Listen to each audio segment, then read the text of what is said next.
हाँ जी बच्चों, good afternoon everyone.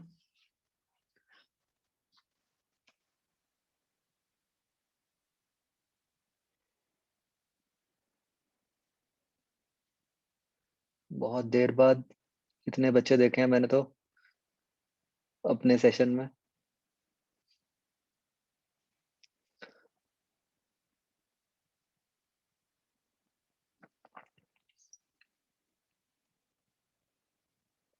सुचित, तुम 2:45 क्यों ज्वाइन करके बैठे थे?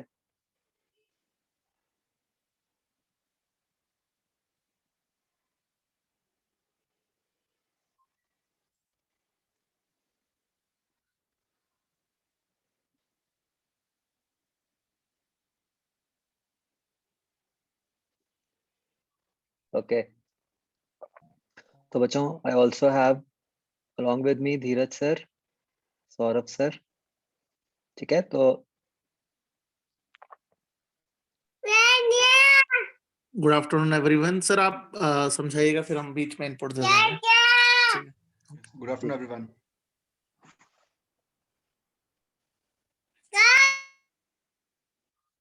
ओके, तो बच्चों आज का अपना सेशन का मेन पर्पस है कि जो अब अपना एग्जाम है, जैसे उसकी डेट आ गई है, तो उस एग्जाम तक अब हमने किस तरीके से तैयारी करनी है, right? So this is now the second phase of our revision. First phase अपना हो गया है, उसमें जैसे कि हम आपके स्कोर से देखते हैं वीसी की बहुत अच्छा कर रहे हो आप लोग। तो अब किस तरीके से हमने वही सेम टेम्परामेंट कंटिन्यू करना है और आगे अच्छा करना है, ठीक है?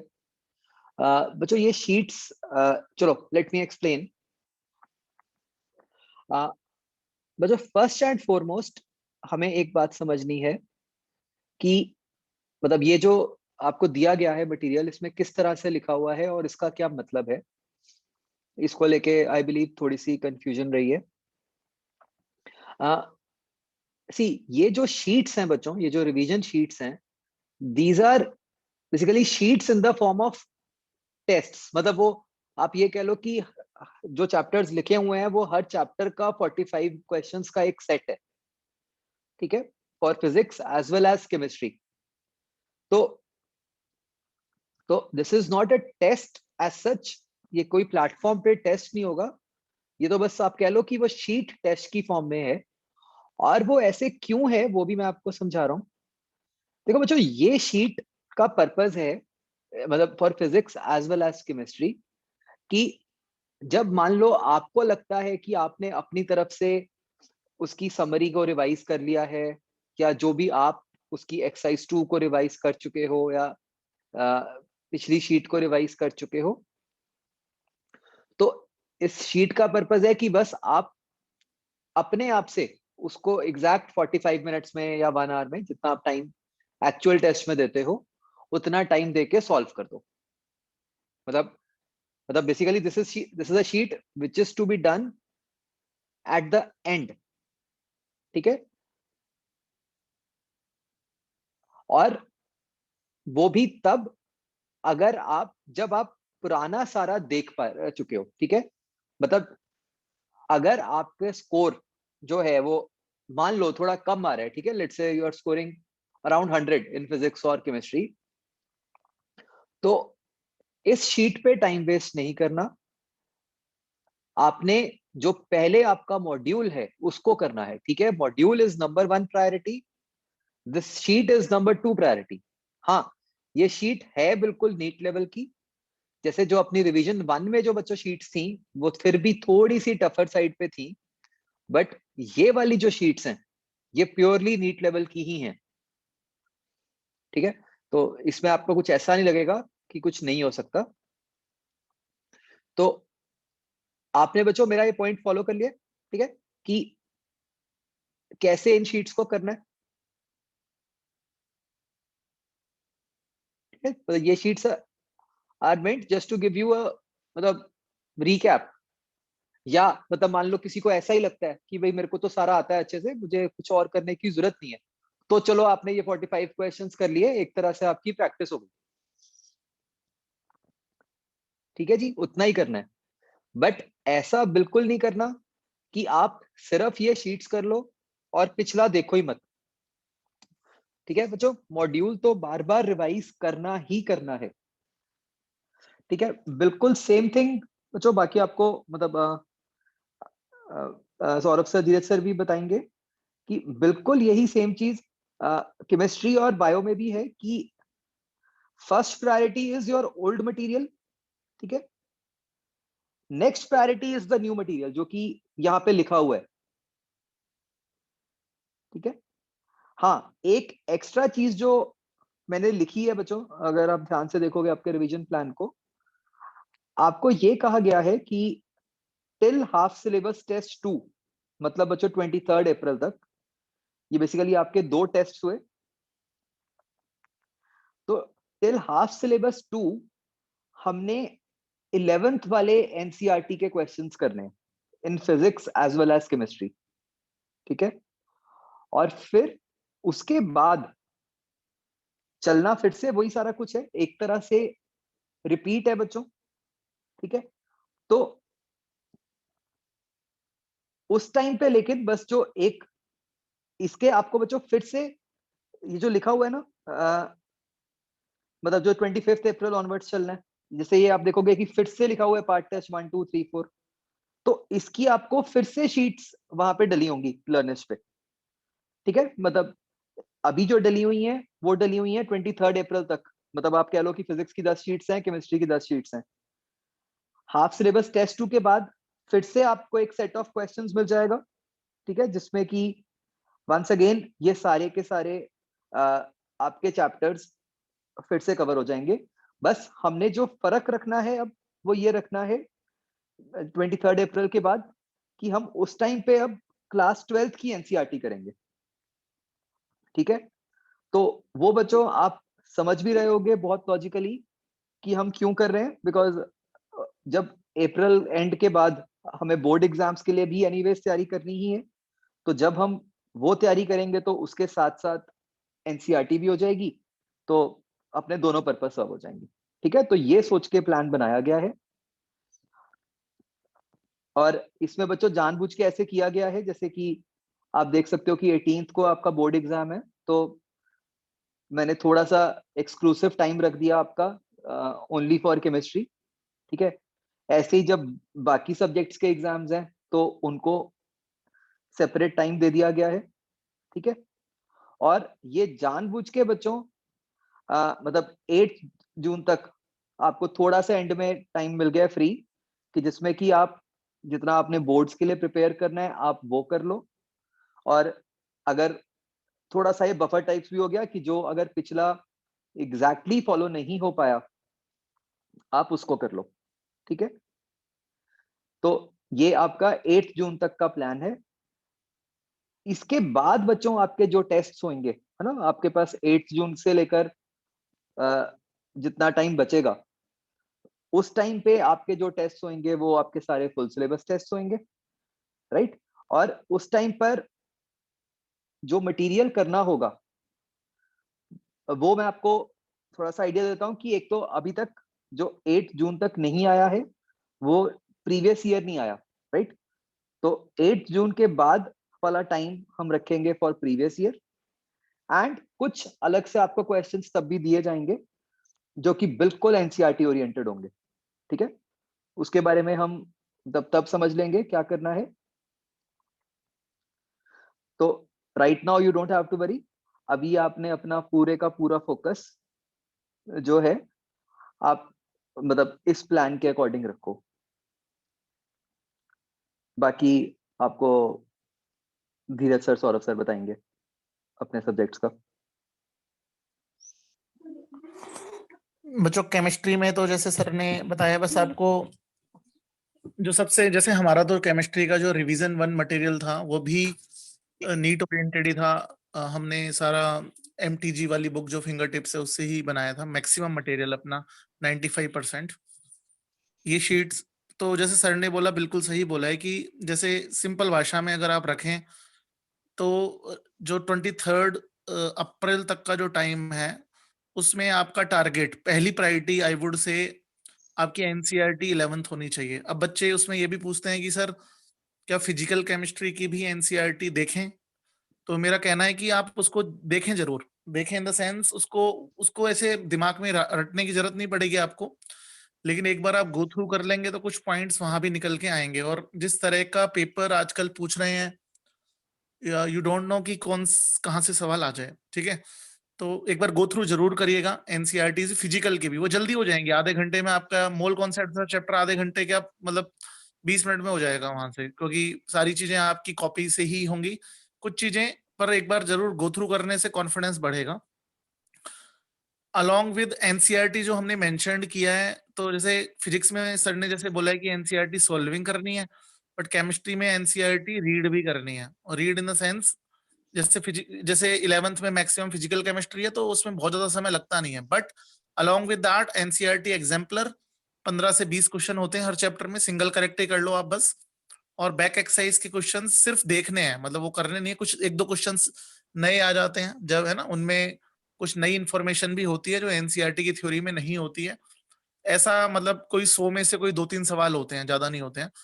इससे आपका, ये आपकी पहली प्रायोरिटी होनी चाहिए। जैसे कि सर ने बोला है कि ये जो हम शीट प्रोवाइड करवा रहे हैं 45 क्वेश्चन 45 क्वेश्चंस पर चैप्टर की, ये आपकी लीस्ट प्रायोरिटी होनी चाहिए। Although you should solve it to get more confidence, but आपकी पहली प्रायोरिटी केमिस्ट्री में specially NCERT reading, NCERT solving, ठीक है? सॉल्विंग में एग्जाम्पलर और बैक एक्सरसाइज को सिर्फ देखना है, बट फिजिकल केमिस्ट्री के चैप्टर भी मैं नहीं कहूंगा कि जितने हम इनऑर्गेनिक ऑर्गेनिक में एक एक लाइन से डेटा निकाल के याद रखते हैं वैसा नहीं करना है, आपको भी पता चल जाएगा।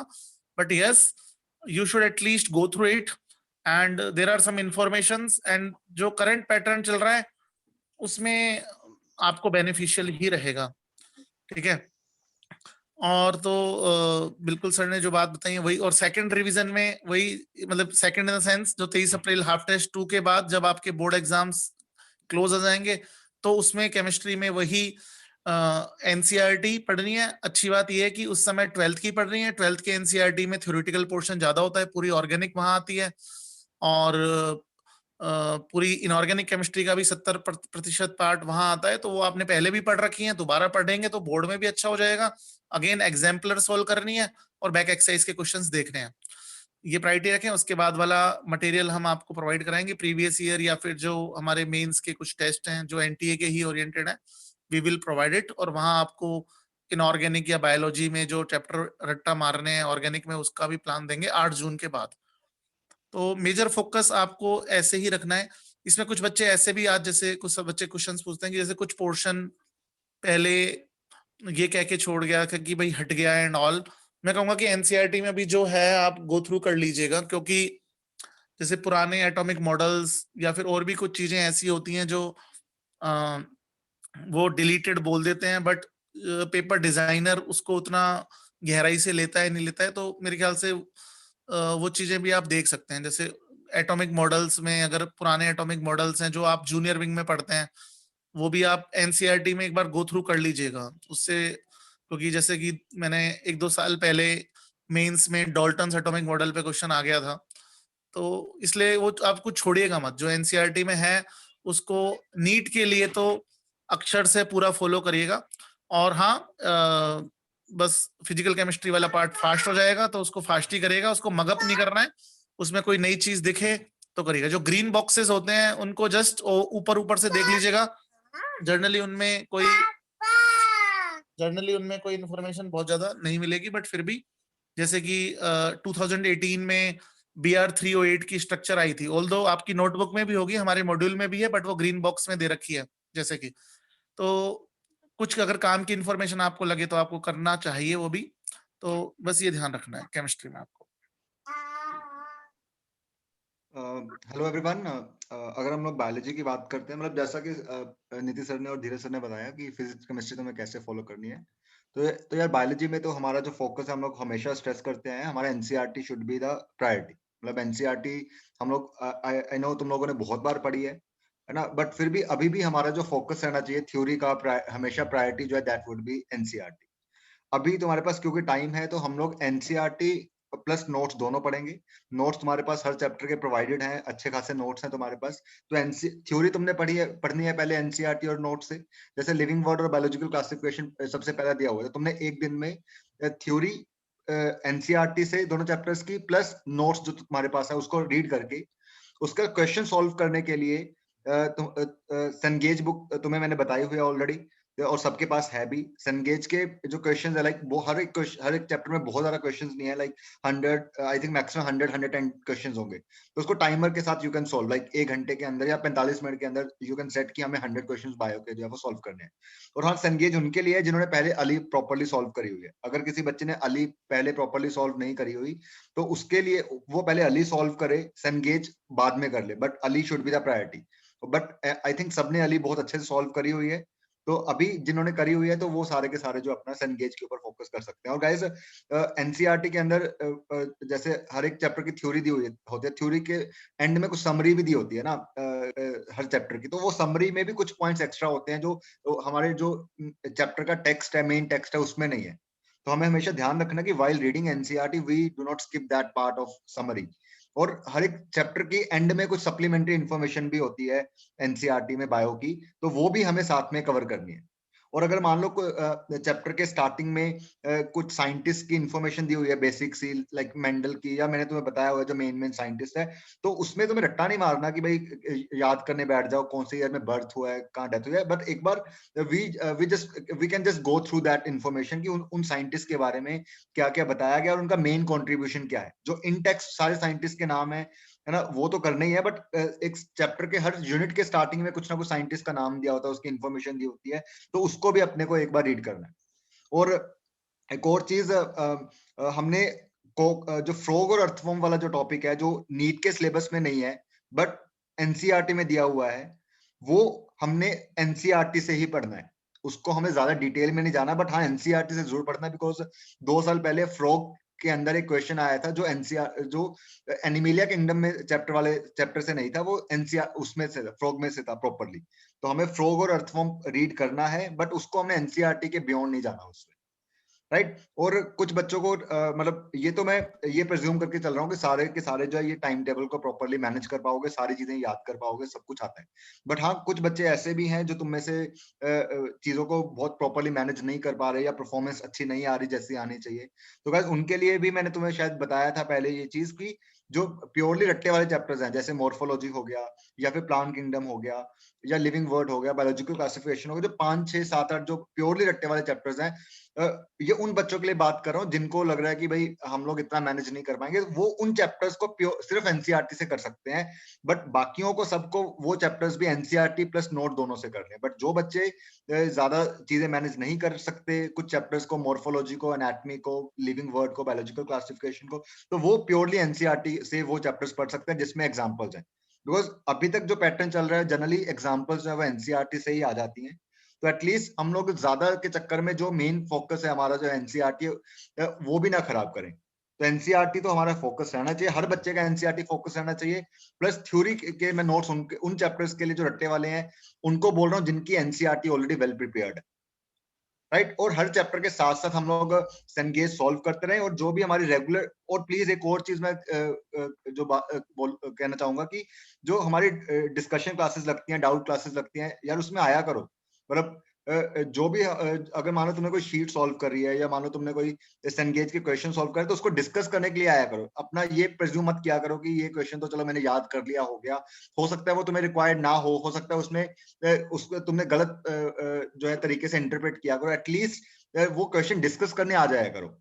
तो जैसे हर वीक में हमारी जो भी क्लासेस होंगी, तो इस पैटर्न को फॉलो करते हुए, इस जो ये शेड्यूल है, तो इसमें वहां तक तुमने जो भी चैप्टर्स सॉल्व किया होंगे सनगेज के, तो प्लीज उसको डिस्कस करने आओ, ताकि मैं तुम्हें बता सकूं कि ये वाला पॉइंट यू कैन स्किप, या फिर ये वाला पॉइंट तुम्हें इंपॉर्टेंट है, करना है। मतलब you have to discuss these things with me, ठीक है। बाकी तो time to time you can talk, जो भी अगर तुम्हें लगता है कुछ चीज मैनेज नहीं हो रही, तो we are always there, you can any time reach out to me.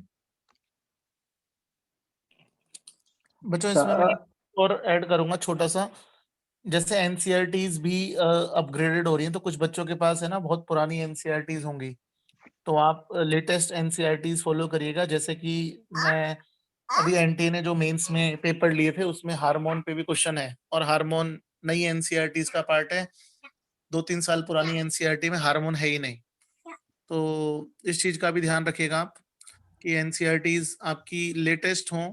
Otherwise कुछ टॉपिक ऐसे हो सकते हैं जो पुरानी एनसीईआरटी में नहीं है और नई एनसीईआरटीज में है। बायोमोलिक्यूल की मैं बात कर रहा हूँ, केमिस्ट्री में। तो इस साल क्वेश्चन भी आया है जो जेई मेंस में एनटीए का जो पेपर डिजाइन है, जो आपका भी पेपर डिजाइन करेंगे। इस चीज का आप ध्यान रखिएगा। और फिजिकल केमिस्ट्री वाले चैप्टर्स को इस तरीके से पढ़िएगा कि ये आपका ऑलमोस्ट लास्ट टाइम पढ़ना होगा उनको, क्योंकि आपको अब ग्रेजुअली समय के साथ अपने माइंड को इस तरह से भी सेट करना होगा कि ये चैप्टर तो अब मेरे फाइनली डन है, और उसमें ऑब्वियसली फिजिकल केमिस्ट्री और फिजिक्स जैसे सब्जेक्ट ही आते हैं। मतलब finally done in the sense आप उनके इस तरह से 1 पेज 1.5 पेज में उनके फॉर्मूलाज या फिर की कॉन्सेप्ट्स लिख के उसको समाप्त करिएगा।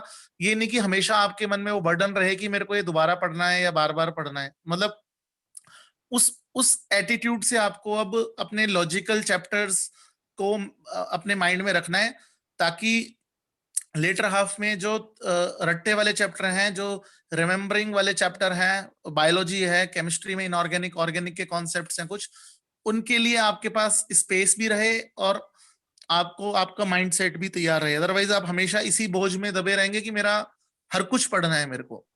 तो वो एटीट्यूड लाना बहुत जरूरी है अब इस रिवीजन में बेसिकली।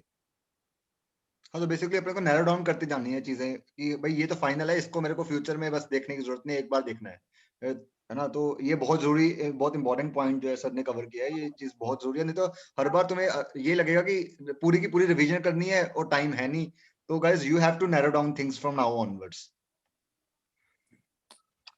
हाँ बच्चों, तो ये बिल्कुल बहुत ही जरूरी पॉइंट है कि एक्चुअली क्या है, मतलब मैं ना इस तरह कहना चाहूंगा कि अब आपने इतने सारे मतलब जो अभी रिवीजन टेस्ट दिए, ठीक है, उसके बेसिस पे एक ब्रॉड सी कैटेगराइजेशन करो कि लेटस से, मतलब मैं अगर कहूँ कि अगर आपके जनरली अगर आपका स्कोर 500 से कम आया, ठीक है, तो इसका मतलब ये है, पहली बात, आपने कुछ नई शीट नहीं करनी किसी भी सब्जेक्ट में, है ना, पुराने को ही बहुत अच्छे से करना है, बार बार सॉल्व करना है, ठीक है। ये मत सोचो कि हाँ सर वो तो याद ही हो गए क्वेश्चन, याद हो गए तो बहुत अच्छी बात है। ट्रस्ट मी, आपके नीट एग्जाम में भी कोई नए क्वेश्चन नहीं आएंगे, सारे क्वेश्चन देखे हुए ही आएंगे ऑलमोस्ट। तो अगर याद हो जाते हैं याद कर लो, कोई दिक्कत नहीं है, ठीक है। तो उसी को बार बार करो, और जो चैप्टर्स आपको लगते हैं ज्यादा टफ हैं उनको छोड़ दो, उन पे टाइम वेस्ट मत करो। जो आते हैं उनको और अच्छा करो, उनमें गलती नहीं होनी चाहिए, ठीक है। तो मतलब जब आप ये फर्स्ट राउंड ऑफ अपनी रिवीजन खत्म कर लो, मतलब 23 अप्रैल के बाद, उसके बाद तो आपको क्लियर कट पता होना चाहिए कि हाँ भाई ये 3 चैप्टर हैं या ये 4 चैप्टर हैं, जो भी हैं सब्जेक्ट वाइज, कि हाँ भाई इनको तो मैंने टच ही नहीं करना, ठीक है। और दूसरी बात बच्चों कि जैसे हो सकता है, जैसे मान लो हम में से कुछ लोगों को लगे कि नहीं सर अभी रिवीजन उतने अच्छे से नहीं हुई थी हमारी, तो अब एक एक दो दो दिन में इतने चैप्टर्स करना मुश्किल है, ठीक है, इट इज अ पॉसिबिलिटी। तो मान लो अगर ऐसा है तो आप ये कर सकते हो कि आप अभी उन टेस्ट को मत दो, मतलब आप ये मान लो कि अभी आप 1-1.5 महीना पूरी अच्छे से सारी तैयारी करोगे, और फिर आप आगे से वो टेस्ट दोगे, मतलब जो आपका हाफ सिलेबस 3 और 4 है उनको अच्छे से दोगे, ठीक है। इट इज ओनली फॉर दोस्त जिनको लग रहा है कि हाँ पहले अच्छे से नहीं हुआ। बट बच्चों, एज फार एज पॉसिबल इस प्लान को फॉलो करो, ठीक है। देखो पढ़ आप वैसे भी रहे हो, अगर आप एक प्लान के अकॉर्डिंग पढ़ोगे तो आपको ही उसमें ग्रेजुअली ये कॉन्फिडेंस आएगा कि हाँ आपका सब अच्छा जा रहा है, ठीक है। प्लान का फायदा यही होता है कि आपको दिख रहा होता है कि आपने क्या किया है क्या आपने नहीं किया। जब हम रैंडम तरीके से पढ़ते हैं तो हम टाइम एंड अगेन थोड़ा सा कंफ्यूज हो जाते हैं कि भाई हाँ पता नहीं हम सही जा रहे हैं कि नहीं जा रहे हैं, राइट। तो please stick to the plan. आप ऑटोमेटिकली बहुत अच्छा करोगे। मैं एक चीज जैसे जो सौरभ सर ने एक पॉइंट रखा था, मैं उसको दोबारा रीट्रेट करना चाहता हूँ। आप खुद ही देखिएगा, जैसे सपोज करो आज एक सेशन था, राइट? आप लोगों को लगा होगा कि इस सेशन में कुछ काम का बताया जाएगा, कुछ चीजें होंगी, या फिर हमारा ई प्लान डिस्कस हो रहा है, तो द स्ट्रेंथ इज लाइक 47 अभी दिखा रहा है, जिसमें हम 3 लोगों को हटा दे तो 44 लोग हैं। उसमें से आज बहुत सारे वो लोग आए हैं जो शायद पूरे रिवीजन 1 के दौरान कभी आए ही नहीं। मतलब जैसा कि मेरा नीतीश सर से डिस्कशन होता है, नहीं आए होंगे, आप सबको भी पता है, राइट? और उसका रीजन क्या होगा कि कहीं ना कहीं शीट डिस्कस, हाँ वो लोग उन सारी क्लासों में आए हैं या उन क्लासों में आने की कोशिश उन्होंने की है जिसमें कुछ नया पढ़ाया गया है, राइट? तो एक बेसिक माइंडसेट हमारा क्या बना होता है कि ज्यादा ज्यादा कर लो, ज्यादा कवर कर लो, कुछ मतलब जहाँ टीचर का रोल इंपॉर्टेंट, जैसे आज के सेशन में हमारा रोल है, आपका रोल नहीं है, राइट? क्योंकि हम लोग कुछ बता रहे हैं, तो आप एक जनरल माइंडसेट है कि जब टीचर का रोल हो तो वो वाली चीज तो अटेंड कर लो, लेकिन अगर हमें कुछ परफॉर्म करके और फिर टीचर से डिस्कस करके कुछ करना है तो शायद ना हो। तो बेसिकली मेरे ख्याल से बहुत बड़ा मिसमैच है, और ये कहीं ना कहीं मतलब हेल्पफुल नहीं होता है बच्चों। ये आप सबको पता है, राइट?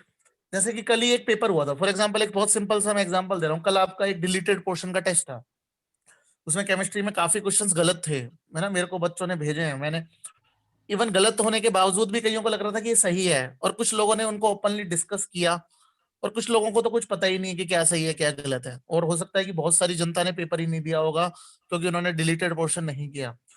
तो कहने का भाव ये है कि आप में से कुछ लोग रैंडम बिहेवियर कर रहे हैं, हो सकता है कि उन्होंने उस डिलीटेड पोर्शन को पढ़ा ही ना हो, या फिर वो कुछ अपनी ही तैयारी में इन्वॉल्व हो रहे हो। तो प्लान का फायदा जब ही होता है जब उस प्लान को आप फॉलो करते हैं। हाँ, उस प्लान में से आप चीजें कट कर सकते हैं अगर आपकी कैपेसिटी के बियॉन्ड वो चीज है ना? अगर आपको 8 घंटे रोटेशनल मोशन पढ़ के लगता है कि फाइनली इसका अभी भी नहीं होगा, तो आप वो 8 घंटे भी ना लगाएं, उसको आधा 1 घंटे में वो बेसिक वाला पार्ट कर ले, जितना जितना आपके दिमाग में चल रहा है। बट ऑर्डर यही फॉलो करें, सिस्टम यही फॉलो करें, टेस्ट यही फॉलो करें, तो आपको एक इनर कॉन्फिडेंस आएगा खुद से ही। आपको मतलब मैं कह सकता हूं कि आपको दिखने लग जाएगा कि यार मेरा बहुत बेटर चल रहा है। वो इनर फीलिंग आपको आनी चाहिए। और कई बच्चे ऐसे होते हैं जो 500 सवा 500 पे हैं, और वो 2 वीक पढ़ लेते हैं, और फिर अपने आप से ऐसी उम्मीदें लगाने लग जाते हैं कि यार मेरे अगले टेस्ट में ही 650 आ जाए या 600 आ जाए। ये भी गलत बात है। आपने अगर एक बनाए तो आप अपनी जो ग्रोथ है उसको भी, अगर आपने पढ़ाई ग्रेजुअली इंक्रीज की है तो ग्रोथ को भी ग्रेजुअली एक्सेप्ट करने, ग्रेजुअली ही उम्मीद लगाइएगा। अब ये मत सोचो कि मैंने 2 वीक पढ़ा तो फिर मेरे नंबर क्यों नहीं आए। उन बच्चों का क्या जिन्होंने 2 साल से पढ़ रहे हैं, आप वो भी सोचेगा ग्रेजुअली आपके बढ़ेंगे नंबर, ऐसा नहीं है। बट अपनी एक्सपेक्टेशंस को बहुत रियलिस्टिक रखिएगा। बहुत नॉन रियलिस्टिक एक्सपेक्टेशंस आप पे नेसेसरली प्रेशर बिल्ड करती हैं, और उससे फिर आप बिल्कुल ही टूट जाते हो, फिर परेशान होते हो, फिर 4 दिन और नहीं पढ़ते हो। तो इस माइंडसेट को भी बहुत ही प्रैक्टिकल रह के काम करना है, नॉन प्रैक्टिकल नहीं रहना है। बस ये एक इंपॉर्टेंट पार्ट है कि आप सिस्टम, जैसे जितनी भी आपकी डिस्कशन क्लासेस लगे हैं उनका पार्ट आप बनिएगा, क्योंकि टीचर केवल डाउट ही नहीं लेता है, वो कई बार वो क्वेश्चंस भी डिस्कस करता है जो डाउट नहीं आता है, पर टीचर को पता है कि आपने गलत थॉट से सोचा होगा और आपका सही आ रहा होगा। एमसीक्यूज में तो आपने किसी एक्स वाई जेड थॉट से सोचा और आंसर टिक कर दिया। तो इस चीज को एक्सेप्ट करिएगा, एंड मतलब उसका एक पार्ट बनेगा, विटनेस रहिएगा, उस क्लास में प्रेजेंट रहिएगा और काम करके प्रेजेंट रहिएगा, तो एक अच्छा आपका ग्रोथ होगा। अदरवाइज मतलब थोड़ा मतलब आप आउट ऑफ ट्रैक ही रहेंगे फिर। और पढ़ाई बहुत करिएगा। मतलब अगर कोई अब मेरे से पूछे कि कितने घंटे पढ़ना चाहिए, तो मैं बोलूंगा आपको सिर्फ सोना चाहिए, खाना चाहिए, कुछ फिजिकल एक्सरसाइज करनी चाहिए, थोड़ा सा आधा 1 घंटा रिक्रिएशन, और सिर्फ पढ़ना चाहिए। नंबर कुछ भी हो सकता है, वो 12 घंटे, 14 घंटे, 10 घंटे, मतलब बड़ा नंबर होना चाहिए। अब यू कांट से कि नहीं यार अब भी मैं 4 घंटे ही पढ़ूंगा और मेरा कुछ बन जाएगा। I don't think so. मतलब यू हैव टू डिवोट, और this is the crucial time. ये पहला वाला जो रिवीजन 2 बोल दीजिएगा इसको, ये सबसे, इसमें अगर आपने अपनी ग्रोथ कर ली तो 1 महीने के बाद आपको खुद ही अपना अच्छा दिखने लग जाएगा, और फिर बोर्ड के साथ तो आपका मोरल, मतलब ये मल्टीपल लेवल इंक्रीमेंट होता है कि अगला जो 1.5 या 3 समय वाटर इसमें बंद करके बस लग जाओ और जबरदस्त मेहनत करो बेसिकली। क्योंकि आगे फिर समय के, अगर इसमें आपने ये सोचा कि अभी बहुत समय, कई लोग सोच रहे हैं 4 महीने पढ़े हैं, तो फिर ये महीना अगर बीत गया तो फिर अगले मंथ में आपके ऊपर बहुत प्रेशर बिल्ड होता है, फिर वो प्रेशर ग्रेजुअली इंक्रीज होता है। और अगर आप इनिशियल अच्छा स्टार्ट ले लेते हैं तो आप पे प्रेशर रिलीज होता जाता है। ये बात जरूरी पार्ट है समझने के लिए। और जैसे सर ने, नीतीश सर ने बात बोली, वो भी मैं दोबारा बता रहा हूँ, ये रिवीजन जो सॉल्विंग के दी जा रही है, ये उन्हीं बच्चों के लिए पहले है जिन्होंने पहले सब कुछ निपटा रखा है। आप विश्वास करिएगा, अब तक का हमारा सबसे बेस्ट रिजल्ट जिस बैच का आया था, उस बैच ने इनमें से एक भी शीट सॉल्व नहीं की, राइट।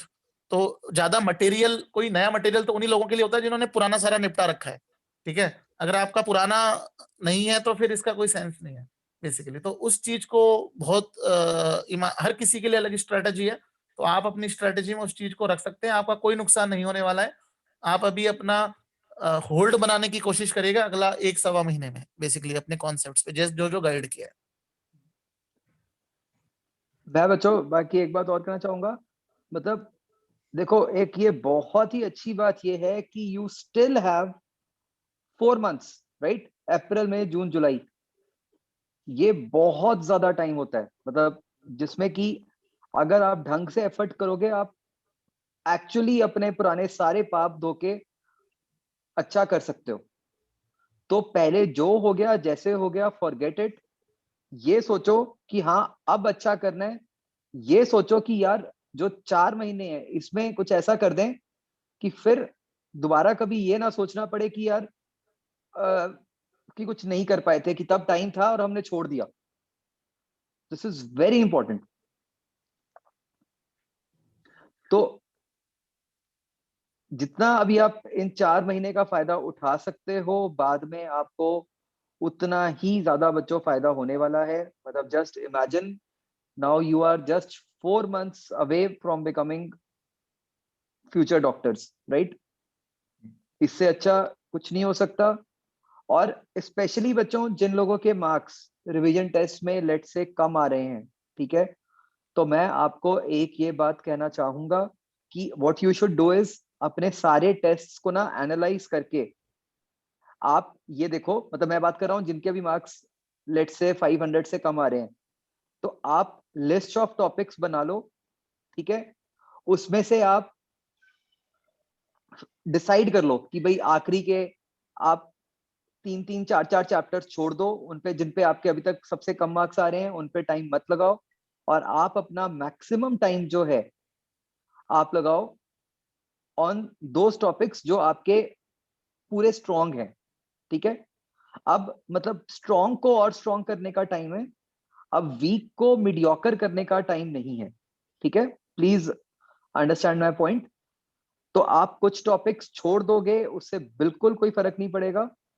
ज्यादा जरूरी ये है कि जो करें हैं वो इतने अच्छे से करें हो कि उसमें कुछ भी मिस नहीं होना चाहिए। जैसे इसमें मैं केमिस्ट्री में 3 चैप्टर बहुत सारी जनता को बहुत टफ लगते हैं, जैसे कि ionic equilibrium, thermodynamics and electrochemistry. और ये आप में से भी जिन लोगों को फिजिकल केमिस्ट्री में अगर 3 सबसे डिफिकल्ट चैप्टर जिनके दिमाग में आते हैं 3 होंगे, तो भैया इलेक्ट्रोकेमिस्ट्री 12th की एनसीईआरटी के लिए करनी है, ठीक है। थर्मोडायनेमिक्स और थर्मोकेमिस्ट्री कर सकते हैं, वो आसान पार्ट है। आयनिक इक्विलिब्रियम बिल्कुल अगर आप एनसीईआरटी की भी लाइन पढ़ेंगे तो 2 पेज में खत्म है। तो आप उसमें अननेसेसरली बर्डन मत रखिएगा कि पता नहीं क्या आ जाएगा, क्योंकि इससे अच्छा तो आपको इनऑर्गेनिक के चैप्टर रट लो जो बाद में पढ़ाए गए हैं, उनसे सीधे सवाल आएंगे और सही भी होंगे। तो ये उन बच्चों के लिए सारे मैसेज हैं जो अननेसेसरीली उस चीज का बर्डन लेते हैं। तो वो अपनी एनर्जियां लगाए ना, क्योंकि आप अगर नए सिरे से भी इन चैप्टर को पढ़ना चाहेंगे तो ये चैप्टर बहुत टाइम कंज्यूम करेंगे और फिर भी कोई पॉसिबिलिटी नहीं निकल के आएगी कि आपका सही हो। तो आप बस जैसे इलेक्ट्रो है, अब आपको बोर्ड के लिए पढ़ना ही है, बस उतना पढ़ लीजिएगा, अगर आसान सवाल आएगा तो आपका सही वहीं से हो जाएगा, ठीक है। तो इस चीज को भी एक्सेप्ट करिएगा। और एक बहुत इंपॉर्टेंट बात, जैसे कि इस समय आप लोग घर पे रहते हैं, जैसे कि अभी मेरे को बहुत सारे बच्चों ने मैसेज करके पूछ लिया कि सर नीट का है ना अनाउंस हुआ ही नहीं, कब आएगा कब आएगा कब आएगा। तो आपके दिमाग में अभी है ना कुछ ऐसी चीजें भी चल रही होती हैं, और वो नेचुरल भी है क्योंकि आप घर पे ही रहते हैं, आप जनरली आउटिंग कम करते हैं, है ना, इंटरनेट और इन चीजों के बीच में उलझे रहते होंगे आप में से कुछ लोग, कि सर वो फोरम ही नहीं निकल रहे हैं। फोरम ये आपको नहीं करना है, फोरम निकलने वाला काम। और बिलीव मी, आज तक कोई बच्चा ऐसा हुआ ही नहीं जो नीट की कोचिंग ले रहा हो और उसने फॉर्म नहीं भरा हो। तो आप भी भरेंगे उस फॉर्म को। Even we update every student, हमारी तरफ से भी अपडेशन मिलते रहते हैं। लेकिन अगर आप इन्हीं चीजों में उलझे रहेंगे और वो भी आपने एक टेंशन का पार्ट बना लिया, तो वो इसका मतलब कहीं ना कहीं आप ड्विंडल कर रहे हैं, आप कहीं ना कहीं एक उस फेज में नहीं है जिसमें आपका माइंड सेट है। मतलब आप फालतू चीजें भी सोच रहे हैं। अब वो फॉर्म तो भरोगे ही ना आप, और वो निकलेगा तो सबके लिए निकलेगा। ऐसा तो है नहीं कि छुपके से निकल जाएगा कि एक दिन खुला और बंद हो गया। वो सफिशिएंट टाइम मिलता है, आप सबको पता चलेगा, हमारी तरफ से भी इंफॉर्मेशन आएगी। तो अननेसेसरीली वो टाइम पास और इधर उधर ध्यान भटकाने की कोशिश कम करें। सिंगल फोकस रखें अपने उन टॉपिक्स पे जहां पे आप स्कोर मैक्सिमाइज कर सकते हैं। ये क्योंकि ऑनलाइन में आजकल इतना मसाला मिलता है बच्चों, इतनी अफवाह होती है। आप में से कुछ लोग यूट्यूब पे कुछ चैनल फॉलो भी करते होंगे, कुछ भी वो लोग रैंडम कुछ मिला उसका कुछ बताया, हेडिंग कुछ और होती है, अंदर कुछ और मसाला होता है। तो मतलब हर कंटेंट की सेंटिटी पे आप वो नहीं कर सकते विश्वास। तो अननेसेसरीली अपने आप को वियर्ड स्टेट में ना लेके जाएं, अननेसेसरीली अपने आप को कंफ्यूज स्टेट में ना लेके जाएं। खुश होके मेहनत करें बस। जहाँ कंफ्यूजन आए अपने टीचर से डिस्कस करें, बट ये सारी इंफॉर्मेशन आपको डेफिनेटली मिल जाएंगी। आप सबको पता है, इतने आप स्मार्ट हैं बेसिकली। तो उसमें कंफ्यूज ना हो कि कब आएगा वो फोरम। आएगा तो आप भर देंगे ना, जब सबके लिए खुलेगा और सब भरेंगे, ये विश्वास रखिएगा आप।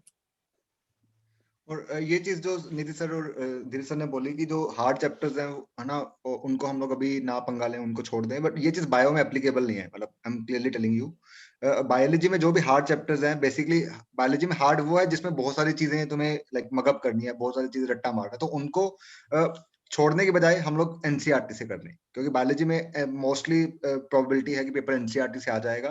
तो बिल्कुल, जैसे मैं फ्रैंकली मॉर्फोलॉजी का एग्जांपल लेता हूँ, है ना, हम लोग एनिमिलिया का एग्जांपल लेते हैं, जो हमने बहुत ज्यादा डिटेल में करे हुए हैं, और एंड में आते आते बहुत सारे बच्चे ऐसे होते हैं जो मैनेज नहीं कर पाते। तो बायोलॉजी में हमें कुछ भी छोड़ना नहीं है, not in a single word. But हाँ, जो चीजें हार्ड लगती हैं बायोलॉजी में, उसको हम लोग प्योरली एनसीईआरटी में जा सकते हैं, बिकॉज बायोलॉजी हमारा जो है वो इस पेपर में सबसे स्कोरिंग सब्जेक्ट है। और बायोलॉजी में एटलीस्ट, और जनरली सबका फेवरेट भी होता है मेडिकल वालों का, तो हम लोग बायोलॉजी में तो 320 नंबर तो बहुत इजीली स्कोर कर सकते हैं, बहुत स्मार्टली पढ़ के। स्मार्टली मतलब जो चैप्टर कंसेप्चुअल है, plant physiology, animal physiology, genetics हो गया, ये सारे हम लोग डिटेल में करें, और जो रट्टे वाले हैं उसको हम लोग एनसीईआरटी से करें। तो बायोलॉजी में हमें कुछ भी छोड़ना नहीं है, बिकॉज बायोलॉजी ही तुम्हें लाइक पार करवाएगी तुम्हारी जो नैया है। तो बायोलॉजी में हमें बहुत स्मार्टली काम करना है instead of giving up any chapter, क्योंकि जितने में फिजिक्स में तुम लोग एक चैप्टर करोगे, है ना, वीक से स्ट्रॉन्ग करने में बहुत टाइम लगाओगे, उतने में बायोलॉजी में तुम्हारे 3-4 चैप्टर्स हो जाएंगे, अगर तुम लोग सिर्फ एनसीईआरटी पढ़ोगे उसकी। तो बायोलॉजी में कुछ भी छोड़ना नहीं है, राइट? बिल्कुल बच्चों। किसी को कंफ्यूजन है कि भाई ये चैप्टर कहाँ से करना है, एनसीईआरटी से करना है या नोट्स रिक्वायर्ड है साथ में, या ऐसा कुछ कंफ्यूजन है, तो please individually you can ask, है ना। ऐसा कोई बैरियर नहीं है कि भाई, तो है ना, तुम अपने लेवल पे अगर तुम्हें लग रहा है कि तुम लोग डिसाइड नहीं कर पा रहे कि ये वाला चैप्टर मुझे एनसीईआरटी से करना चाहिए, या फिर नोट्स भी इसमें साथ में करने जरूरी है, तो you can definitely any time you can ask me, ठीक है। तो इसलिए please, you need not to afraid, you need not to panic, just discuss your problem, तो उसका कोई ना कोई सोल्यूशन हम लोग निकाल देंगे, राइट? हाँ बिल्कुल बच्चों, मतलब वही जो मैं भी आपको ये कह रहा था कि आप चाहे मतलब फिजिक्स के चैप्टर छोड़ दो और बायो करो, मतलब ये तो कोई सोचने वाली बात ही नहीं है कि, तो बिल्कुल आपको पता ही है कि सिलेक्शन तो बायो नहीं करवानी है आपकी, है ना। मतलब अगर आप सोचते हो कि हाँ आपको नीट में सिलेक्ट होना है, सीधी सी बात है कि हमारे को बायो में मोर देन 270 स्कोर तो चाहिए ही चाहिए, है ना, रादर मतलब Even more. 300 प्लस ही चाहिए। मोर देन 300 प्लस ही चाहिए। हाँ। और बताओ बच्चों, एनीथिंग एल्स, और कुछ भी माइंड में हो, कैसा चल रहा है आजकल, थोड़ा शेयर करो।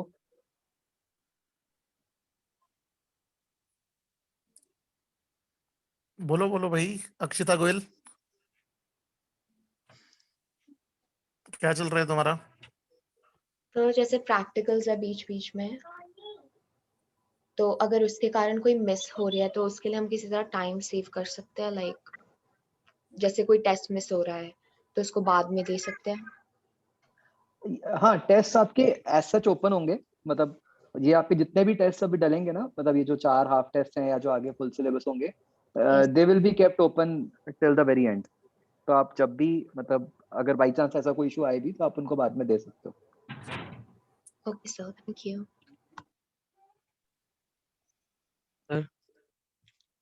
हाँ जी हाँ, बोले। नितिन। फर्स्ट रिवीजन थोड़ी सी सर अच्छी नहीं गई थी, तो सर मतलब जैसे कुछ चैप्टर छूट गए थे सर,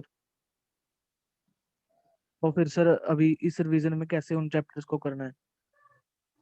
अ, देखो, अगर जैसे आपने कहा कुछ छूट गए, तो मे बी कुछ ऐसे भी होंगे जो आपने अच्छे से किया होंगे, है ना? हाँ जी तो सर।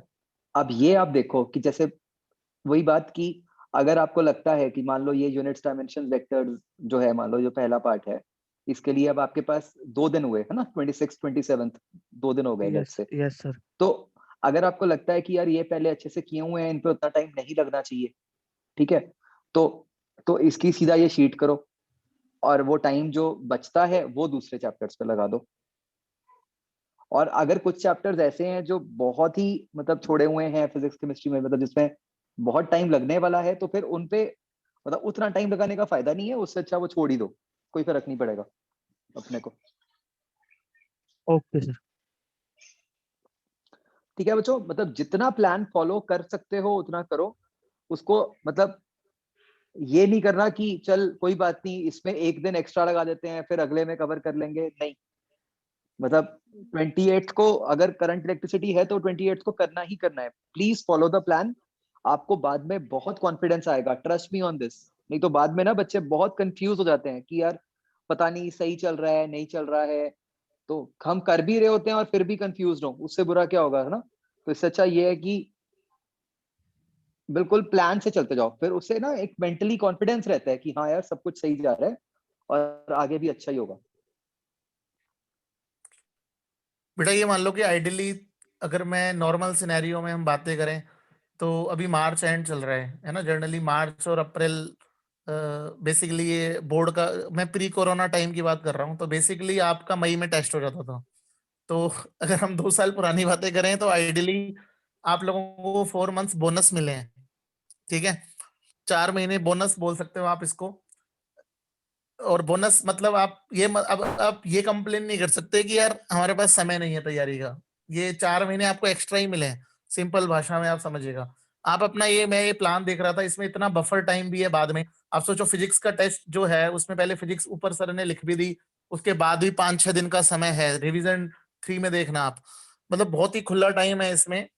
तो बट आप वही करो कि मतलब आप कंफ्यूज रह के ना करें, मतलब कई बच्चे अननेसेसरी ने अपनी अपनी रणनीति लगाते हैं, वही कहीं ना कहीं रह जाते हैं। आप अपनी अपनी कोई स्ट्रैटेजी फॉलो मत करिएगा, आपके लिए स्ट्रैटेजी तैयार है, आपको बस उसे अडॉप्ट करनी है। और उसमें भी आसान काम है, अगर बहुत टफ चैप्टर है और जो पहले से भी हिला हुआ था वो अब नहीं हो सकता इसमें, बस ये एक्सेप्ट करके उसके छोड़ना है। कई बार हम अपने फ्रेंड से इन्फ्लुएंस हो जाते हैं, वो कर रहा है तो मैं करूँ, उसका स्ट्रेंथ होगा, आपका नहीं है, आपका कोई दूसरी चीज स्ट्रेंथ होगी। तो आप अपनी स्ट्रेंथ पे खेलिएगा, ना कि इन्फ्लुएंस होइएगा किसी से भी। अगर अच्छी बात है ना, अगर आपने कोई चीज छोड़ी तो आपको समय मिला ना, अगर वो टफ चीज थी आपके नहीं पल्ले पड़ रही थी, आपसे पहले से ही आपकी उसकी दुश्मनी है और अब गिवन टाइम में नहीं हो सकती और उसका इतना बेनिफिट नहीं लग रहा आपको, तो आप उस समय को यूटिलाइज करके अपने 2-3 चैप्टर निपटा लीजिएगा। थ्योरेटिकल चैप्टर्स पे ज्यादा एनर्जी लगाइएगा, अगर न्यूमेरिकली कहीं आप वीक फील करते हैं तो वो स्ट्रेटेजी ज्यादा काम आएगी आपको। और अब करंट पैटर्न में थ्योरेटिकल वर्जन्स में they are asking more, numerical तो बहुत सीधे सीधे पूछ रहे हैं वो लोग, आजकल बहुत ज्यादा घुमा फिरा के न्यूमेरिकल नहीं पूछते हैं, दे आस्क प्लेन न्यूमेरिकल्स। वो आपको अगर बेसिक आइडिया भी है तो किस्मत सही रही तो हो जाएगा वहां से भी, बट उसका प्रेशर ना बिल्ड करें और ये मत सोचे कि मेरा तो वो रह गया। किसी भी बच्चे का एक चैप्टर रहने से या 5 चैप्टर भी रहने से सिलेक्शन नहीं रुकता है। बेसिकली सिलेक्शन रुकने का मेजर रीजन अपनी मिक्स होती है, और जो चैप्टर हम ये सोचते हैं कि हमारा हो गया वो एक्चुअल में अच्छे से नहीं हुआ होता है। तो वहां पे आप एफर्ट्स करिएगा, रेदर देन बहुत अजीब तरीके से आप सब कुछ कर लें और आता आपको अंदर से कुछ भी नहीं है। बेसिकली इस चीज को समझिएगा।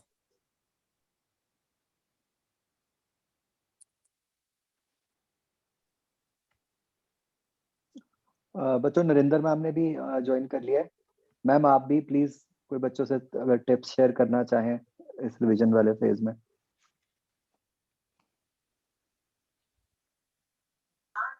मेरे बच्चा मेरा तो आपको यही है कि आप लोग जो बायो है, बायो को अच्छी तरह से मतलब बायो में यू कैन स्कोर 320 से लेके 340 तक आप स्कोर कर सकते हो। तो बायो को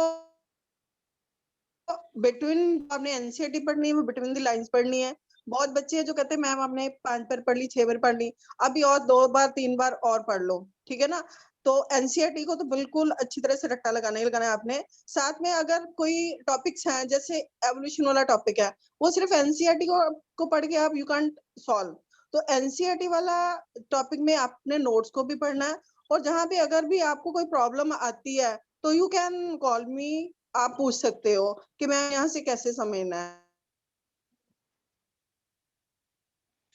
उसमें है।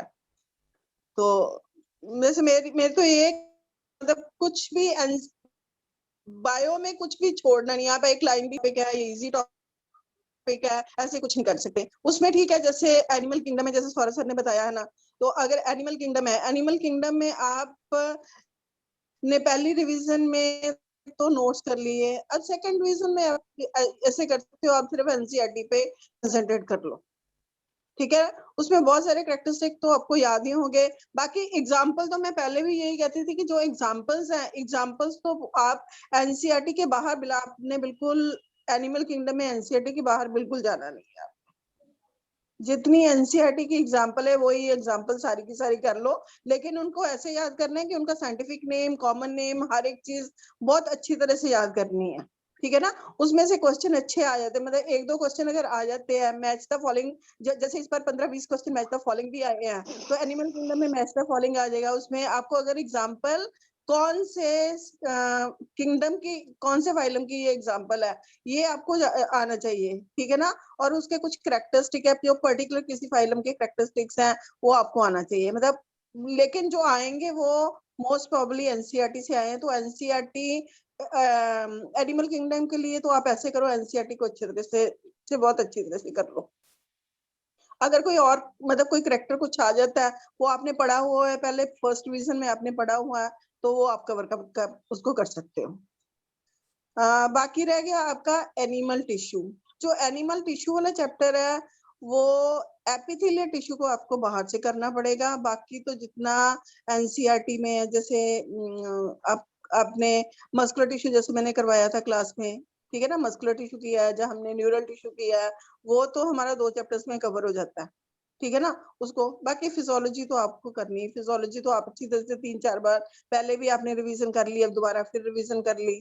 तो फिजियोलॉजी तो आपको सौरभ सर आप बताओ क्या कहते हो? मैं तो कहती हूँ फिजियोलॉजी को नोट से कर लो, दैट इज मोर इम्पोर्टेंट। हाँ मैम, मतलब मैंने ये बताया कि जो रट्टे वाले चैप्टर्स है they can go for NCERT, and otherwise जो कंसेप्चुअल चैप्टर्स हैं, जो फिजियोलॉजी है खास करके, जो लाइक जिनमें से नीट में से बहुत सारे क्वेश्चंस भी आते हैं, तो that we have to go that in that topics we have to cover notes also. और जो इकोलॉजी वगैरह है 12th में, वो हम लोग प्योरली एनसीईआरटी बेस्ड रख सकते हैं। Strategies for enhancement in food production NCERT based रख सकते हैं, है ना। तो कुछ कुछ सिलेक्टिव चैप्टर्स हैं that you already know, we have already discussed these things many times already.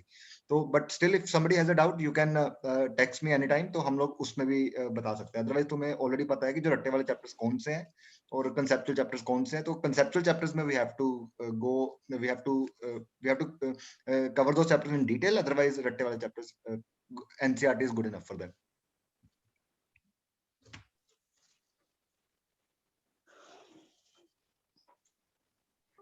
बाकी बच्चों, anything you want to ask, please ask.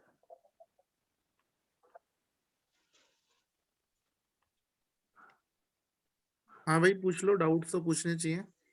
मुस्कान, ओजस, रमनीक, शायना, सुचित, वोविरॉन, कशिश, करमन, ज्योत्सना, पूछो भाई। 2-3 क्वेश्चंस तुम्हारी तरफ से भी आने चाहिए। दीपजोत, हाँ पूछो। Good afternoon sir. Good afternoon बेटा। सर मेरे को था कि जोन से हमने आईक्यूएस के मॉड्यूल करने हैं शुरू से, तो जोन से क्वेश्चन हमने पहले मार्क किए हुए हैं, डाउट जो गलत हुए थे, सिर्फ वही करें, क्योंकि अगर हम सारा मॉड्यूल करेंगे तो वो एक दिन में मतलब इतने सारे चैप्टर के करने तो पॉसिबल नहीं ना फिर। बिल्कुल, तो जोन आपने से सही। गलत हुए हैं, जो डाउट्स थे, सिर्फ वही क्वेश्चन पे हम कंसंट्रेट करें ना। हाँ ऑब्वियसली बेटा, देखो सारा तो मॉड्यूल हो नहीं पाएगा, क्योंकि मॉड्यूल में अपने अच्छे खासे नंबर ऑफ क्वेश्चंस होते हैं। बिल्कुल आपने खुद ही अपना आंसर सही दिया है कि जो आपने पहले कर रखे हैं इंपॉर्टेंट और doubts, you should go through them only. क्योंकि सारा नहीं होगा, डेफिनेटली नहीं हो पाएगा, क्योंकि मॉड्यूल में टाइम लगता है बेसिकली। Okay sir. अच्छा बच्चों, एक चीज और, जैसे अगर those of you who want to practise on OMR, आप मतलब iQuest से OMR शीट्स कलेक्ट कर सकते हो। मैं एक OMR की PDF भी डलवा दूंगा लर्निश पे, जस्ट इन केस आप उसका प्रिंट निकालना चाहो। बाकी बच्चों, जो आपके मतलब जितने फुल सिलेबस टेस्ट होंगे जून जुलाई में, वो तो आपके ऑफलाइन ही होंगे, ठीक है? तो तब एक ठीक ठाक प्रैक्टिस हो जाएगी। हाँ सर, मतलब मैं तो कहूँगी OMR पे करो यार प्रैक्टिस, इनफैक्ट बिकॉज तुम्हारा पेपर तो पेन एंड पेपर बेस्ड ही होगा, तो है ना, तो वो क्योंकि OMR में सर्कल करने में टाइम लगता है, ऑनलाइन मार्क करने में टाइम नहीं लगता, तो हम लोग कहीं ना कहीं वो टाइम को है ना पेपर में कंसिडर करके नहीं चलते कि वो टाइम हमारे पास तो मैं तो कहूंगा कि पेपर अगर तुम लोग पॉसिबल हो तो मैक्सिमम बच्चे जब वो OMR लेके iQuest से वो उसके ऊपर प्रैक्टिस करो अपनी, बिकॉज तुम्हारा पेपर तो एक्चुअली में वैसे ही होने वाला है ना।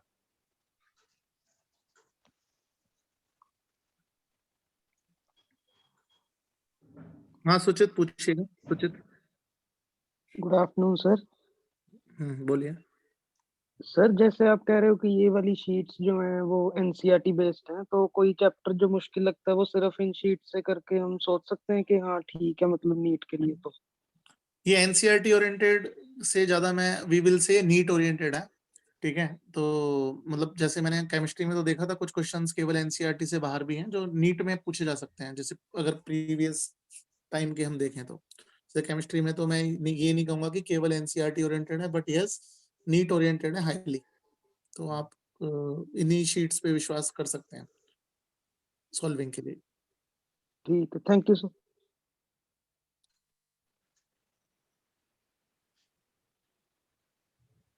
बाकी बच्चों, मैं एक बात और कहूंगा कि प्लीज बी इन टच। मतलब आप में से काफी लोगों से तो मतलब बिल्कुल पता नहीं कितनी देर से कोई बातचीत ही नहीं हो रही, क्योंकि क्लासेस में भी नहीं आ रहे आप लोग, और वैसे भी आपने कम्युनिकेशन मतलब कम कर दी है। तो प्लीज जो भी होता है, जैसा भी अच्छा लग, मैंने आप में से कई लोगों को कहा है कि यार टेस्ट के स्कोर ही चाहे मैसेज कर दिया करो हमें, बहाने से एक कम्युनिकेशन बना रहता है ना? तो प्लीज बी इन टच। जैसा भी चल रहा है, अच्छा चल रहा है, खराब चल रहा है, हमसे बात करने में तो कोई बुराई नहीं है, आई बिलीव, है ना? तो करते रहा करो प्लीज। सर इनकी शीट अपलोड करवा दी हमने लर्निस्ट पे। हाँ, रिवीजन शीट्स करवा दी। हाँ, आप में से कुछ बच्चे पूछ रहे थे, revision sheets are uploaded on Learnist, so आप वहां से देख सकते हैं and you can start solving. और उनको जैसे सॉल्व करते वक्त आप OMR पे ही भरिएगा या आंसर लिखिएगा, मतलब टाइम बाउंड ही करिएगा, उनको ज्यादा बेटर है। और वो जब ही करिएगा जब आपको उन टॉपिक्स पे कॉन्फिडेंस आ गया हो, मतलब शीट्स को टेस्ट की फॉर्म में ही करिएगा, ना कि ऐसे रैंडम खुले टाइम में करना। हाँ बच्चों, ये तो अब एक रूल ही बना लो कि मतलब जो करना है ना फिक्स टाइम में करना है। मतलब ये बहुत जरूरी है, मतलब किसी चीज को भी ओपन एंडेड छोड़ के नहीं करना आपने। अब आपको सारा आइडिया है हर चीज का, ठीक है? जब आपने वो टाइम का अपने ऊपर बैरियर रखा होगा ना, तो एक तो आप आगे टेस्ट की भी प्रैक्टिस करो और आप एफिशिएंट भी ज्यादा होगे। जब आपको पता है कि हाँ इतनी देर में खत्म करना है, तो आप ऑटोमेटिकली उस तरीके से ही ट्यून होकर चीजें करोगे। और उसमें आपको सारी चीजें खत्म होते हुए भी दिखेंगी समय के साथ, क्योंकि आपने 1 घंटा बांट लिया, भाई 1 घंटे में 45 क्वेश्चन है, तो आपकी एक शीट होनी ही होनी है फिर तो। उसके बाद उसके डाउट ही रहते हैं बस, लेकिन एक तो गो थ्रू हो गए आप पूरे 1 से लेके 45 क्वेश्चन तक। तो ये जरूर एटीट्यूड आप रखिएगा। आपके पेपर में टाइम भी एक क्रिटिकल फैक्टर है नीट में, तो वो अभी से अगर आप उसके साथ अलाइंड रहेंगे तो बहुत अच्छा आपका फाइनल परफॉर्मेंस भी आएगा।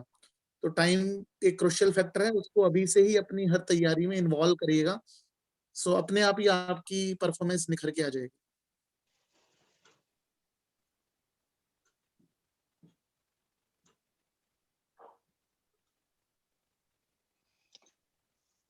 चलो ठीक है बच्चों, then let's wind up the session. once again, any problem, anything, please don't hesitate to share with any of us, ठीक है? we are always there with you। और अच्छा कर रहे हो बच्चों, आगे भी सब कुछ बहुत अच्छा होगा हमारे साथ। बस it's a matter of 4 months only now. पूरा अपना जोर लगा दो 4 months में, मतलब ट्रस्ट मी ऑन दिस, मतलब 4 मंथ्स इतना टाइम है कि अगर आपके अभी 450 नंबर भी आ रहे हैं ना, तो भी आप एफर्ट करके नीट में क्लियर कर सकते हो, कोई बड़ी बात नहीं है। तो बस वो पूरा जोर लगा देना है हमने कि लगे कि हाँ हमने भाई कुछ करके दिखाया ये 4 महीने में, है ना। ऑल द बेस्ट बच्चों, टेक केयर एंड बस जबरदस्त लग जाओ। ओके बच्चों, all the best. All the Bye. All best. the best everyone. All All the the best best. everyone. Keep in touch everyone. Bye.